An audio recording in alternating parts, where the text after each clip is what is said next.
जय हिंद आप सबों को। तो आज हम पढ़ते हैं विहार विहार के बारे में।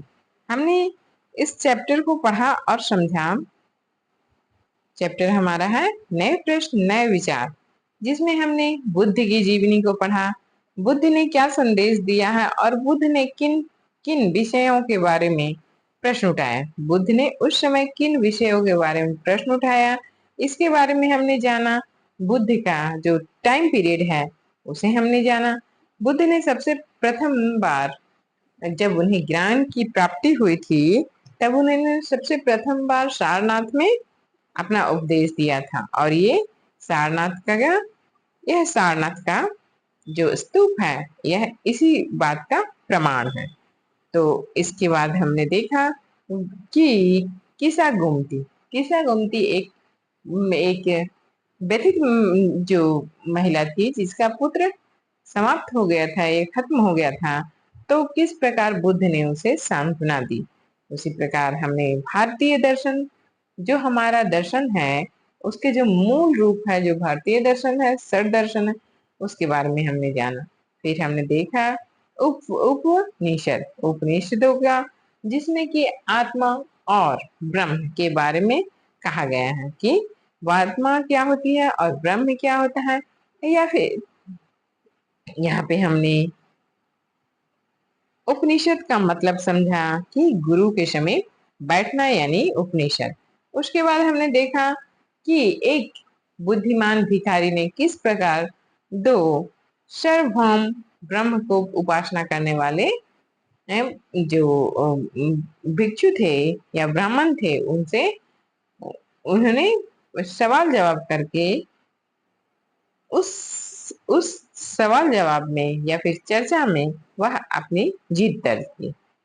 जिस प्रकार आज उससे नेक्स्ट हमने देखा जो हमारा व्याकरण है, उसे सबसे पहले पाणिनि ने सुनियोजित तरीके से संकलित किया। तो पाणिनि ने हमारा जो हिंदी व्याकरण है उसे सबसे पहले लिखा। फिर हमने जैन धर्म के बारे में पढ़ा और आज हम पढ़ते हैं विहार के बारे में। हम क्या पढ़ते हैं? विहार विहार। तो जैन जैन और बुद्ध, जैन और बौद्ध भिक्षु, यह देखिए ये जो जो ब्राह्मण होते हैं जो, तो उन्हें जो साधु होते हैं, साधु उन्हें प्राकृत भाषा में भिक्षु कहा जाता है, भिक्षु। तो जैन और बौद्ध भिक्षु पूरे साल एक जगह से दूसरे जगह भ्रमण करते थे। किस पर्पज से? उपदेश देने के पर्पज से। उपदेश उस समय का जो उपदेश था वही शिक्षा थी।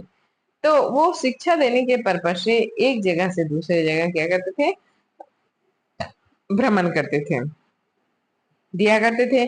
केवल वर्षा ऋतु में जब यात्रा करना उन्हें कठिन हो जाता था, तो वो एक स्थान पर निवास करते थे। सिर्फ वर्षा ऋतु, अब वर्षा ऋतु में आप देखते होंगे वर्षा ऋतु में पैदल यात्रा करना एक जगह से दूसरी जगह बहुत ही कठिन हो जाता है। कहीं पे बहुत अधिक बारिश होती है, कहीं पे झरने उफान पे होते हैं, कहीं नदियां उफान पे होती है। इस कारण जो बौद्ध भिक्षुक थे वो एक जगह से दूसरी जगह नहीं भ्रमण कर पाते थे। तो वो उस समय सिर्फ वर्षा ऋतु में कहीं पे निवास करते थे। ऐसे ऐसे समय में वे अपने अनुयायियों द्वारा उद्यानों में बनाए गए अस्थायी निवास या अथवा पहाड़ी क्षेत्रों पर प्राकृतिक गुफाओं में रहते थे। तो उनका स्वयं का तो कोई घर नहीं था, तो इस समय कहाँ निवास करते? तो वो निवास करते थे, जो उनके अनुयायी थे, जो उन्हें मानते थे, वो अपने उद्यान में अस्थायी निवास बना देते थे उनके लिए, या फिर पहाड़ों की गुफाओं में रहते थे। जैसे जैसे समय बीतता गया, भिक्षु और भिक्षुनियों ने स्वयं तथा उनके समर्थकों ने अधिक स्थायी शरण स्थलों की आवश्यकता का अनुभव किया। तब कई शरण स्थल बनाए गए जिसे विहार कहा जाता है। आरंभिक विहार लकड़ी के बनाए गए थे और बाद में इसके निर्माण में ईंटों का प्रयोग होने लगा। पश्चिमी भारत में विशेषकर कुछ विहार पहाड़ियों को खोद कर बनाए गए हैं। बोल रहे हैं जो सबसे प्रारंभिक अवस्था में लकड़ियों के घर बनते थे, तो सबसे प्रारंभिक अवस्था में जो विहार थे वो लकड़ियों के थे, धीरे धीरे ईंटों के बनाए गए।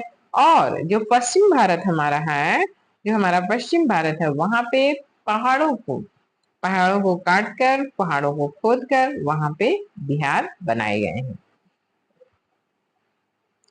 प्राय किसी धनी व्यापारी, राजा या भूस्वामी द्वारा दान दी गई भूमि पर विहार का निर्माण होता था।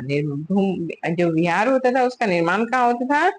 कोई व्यापारी या फिर कोई धनी आदमी में कोई भू अपना जो अपना जो भू जमीन दान दे देता था, उस पर ही विहार का निर्माण होता था।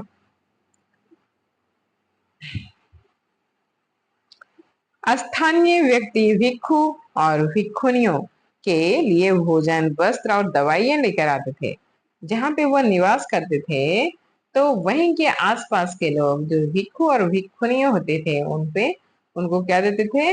दवा, भोजन, वस्त्र देते थे। इसके बदले ये भिक्षु और भिक्षुणी लोग उन्हें शिक्षा देते थे, और इसके बदले उन्हें क्या दिया जाता था? शिक्षा दिया जाता था।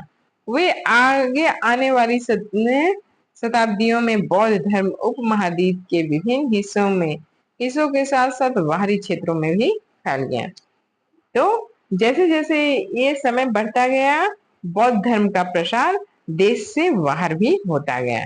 आप देखते हो कि जो हमारा एशिया एशिया महाद्वीप है, उसके बहुत ही क्षेत्रों में बौद्ध धर्म का बहुत विस्तृत प्रसार देखने को मिलता है।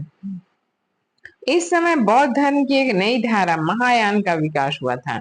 इसकी दो मुख्य विशेषता थी। पहले, मूर्तियों में बुद्ध की उपस्थिति सिर्फ कुछ संकेतों के माध्यम से दर्शाई जाती थी। हो रहा है कि जो महायान शाखा है, इससे पहले जब बौद्ध में महायान शाखा नहीं थी, तो उस समय बुद्ध के बुद्ध की को अनुयायी थे, वो बुद्ध को प्रतीक के रूप में जो उनका निर्वाण हुआ था, तो उसने वो जो पीपल के पेड़ की मूर्ति की पूजा करते थे वो, कि ये बुद्ध के निर्वाण का प्रतीक है। लेकिन जैसे ही महायान जो बौद्ध धर्म में एक महायान शाखा आई, तो उस समय से बुद्ध की मूर्तियां बनाई जाने लगी। मिसाल के तौर पर उनके निर्माण प्राप्ति के लिए पीपल के पेड़ की मूर्ति दर्शाया जाता था, पर अब बुद्ध की प्रतिमा बनाई जाने लगी। इसमें से अधिकांश मथुरा में, तो कुछ तक्षशिला में बनाई जाने लगी। तो अधिकतर मूर्तियां कहाँ बनाई गई? मथुरा में या तक्षशिला में। दूसरा परिवर्तन बोधिसत्व का था। दूसरा परिवर्तन बौद्ध धर्म में दो परिवर्तन हुए महायान के आने से। एक तो हुआ कि बुद्ध की मूर्ति बनने लगी, और दूसरा हुआ कि बोधिसत्व की धारणा आई। बोधिसत्व में आस्था को लेकर बोधिसत्व उन्हें कहते हैं जो ज्ञान प्राप्ति के बाद एकांतवास करते हुए ध्यान साधना कर सकते थे। लेकिन ऐसा करने के बजाय वे लोग जो शिक्षा देने और मदद करने के लिए सांसारिक परिवेश में ही रहना ठीक समझने लगे, धीरे धीरे बोधिसत्व के पूजा काफी लोकप्रिय हो गई।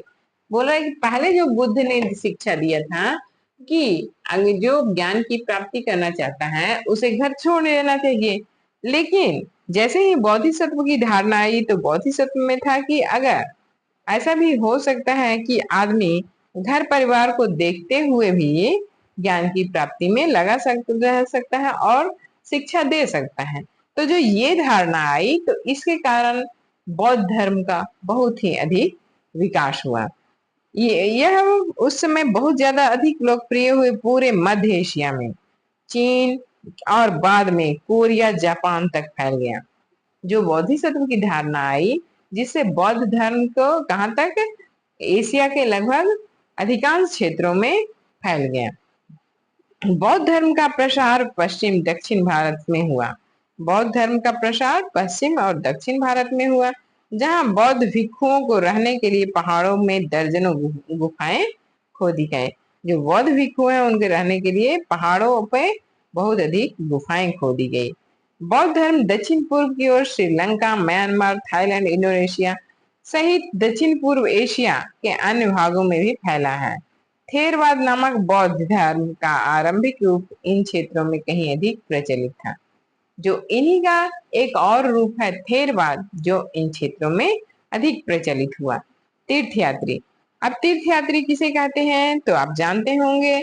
जो तीर्थयात्री वे स्त्री पुरुष होते जो प्रार्थना के लिए पवित्र स्थलों पर भ्रमण करते थे। ठीक है, तो इसी तरह भारत में यात्रा पर आए चीनी यात्री फाहिस्यान काफी प्रसिद्ध हुए। वह करीब 1600 साल पहले आया और स्वान 1400 साल पहले भारत आया और उसने करीब 50 वर्ष तक उसके उसके करीब क्या 50 साल बाद कौन आया? इत्संग आया। वे सब बुद्ध के जीवन से जुड़ी जगहों और प्रसिद्ध मठों को देखने के लिए भारत हैं। वो सब कहाँ से आए थे? चीन से आए थे और वो सभी बुद्ध के मठों और उनसे जुड़ी जगहों का भ्रमण करने आए थे, यानी कि वह तीर्थयात्री थे। इसमें से प्रत्येक तीर्थयात्री ने अपनी यात्रा का वर्णन लिखा और इन सबों ने भी अपना वर्णन लिखा है। इन्होंने अपनी यात्रा के दौरान कई मुश्किलों के बारे में लिखा। इन यात्राओं में कई वर्ष लग गए। इन देशों और मठों को उन्होंने देखा, उसके बारे में उन्होंने लिखा। उन किताबों के बारे में भी उन्होंने लिखा जिन्हें वे अपने साथ ले गए थे। नालंदा शिक्षा का एक विशिष्ट केंद्र। श्वेतसंग तथा अन्य तीर्थयात्री ने उस समय के प्रसिद्ध बौद्ध विद्या केंद्र नालंदा में अध्ययन किया। उसने नालंदा के बारे में इस प्रकार लिखा। यहाँ के शिक्षक योग्य और बुद्धि से यहाँ के शिक्षक योग्यता और बुद्धि में सबसे आगे हैं।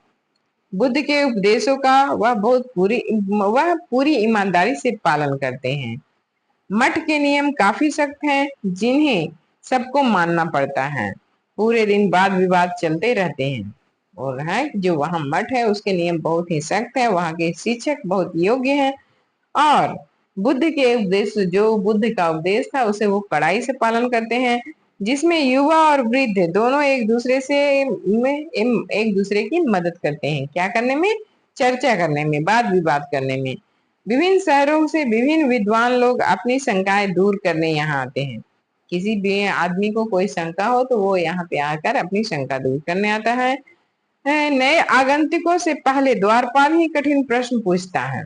बोला जो भी आदमी बाहर से आता है, कोई भी प्रश्न लेकर आता है तो सबसे पहले जो द्वारपाल है उसे वह प्रश्न पूछता है और उसके प्रश्न का जब तक वो जवाब नहीं देता वो अंदर आने नहीं देता है। तो द्वारपाल ही सबसे पहले कठिन प्रश्न पूछते हैं। उन्हें अंदर जाने की अनुमति तभी मिलती है जब वे द्वारपाल को सही उत्तर दे पाते हैं। यानी कि उस समय की जो नालंदा के जो विश्वविद्यालय है उस क्षेत्र में उस शिक्षा के क्षेत्र में इस प्रायद्वीप में भारतीय प्रायद्वीप तथा विश्व में उस समय प्रसिद्ध था। 10 में से 7 8 उत्तर सही नहीं दे पाते हैं। जो 10 में से अगर कहा जाए तो 70 और 80% लोग उत्तर नहीं दे पाते हैं। यानी कि जो 70-80% लोग को अंदर जाने की परमिशन नहीं मिलती थी, क्योंकि वो द्वारपाल के द्वारा पूछे गए प्रश्न का सही उत्तर नहीं देते हैं।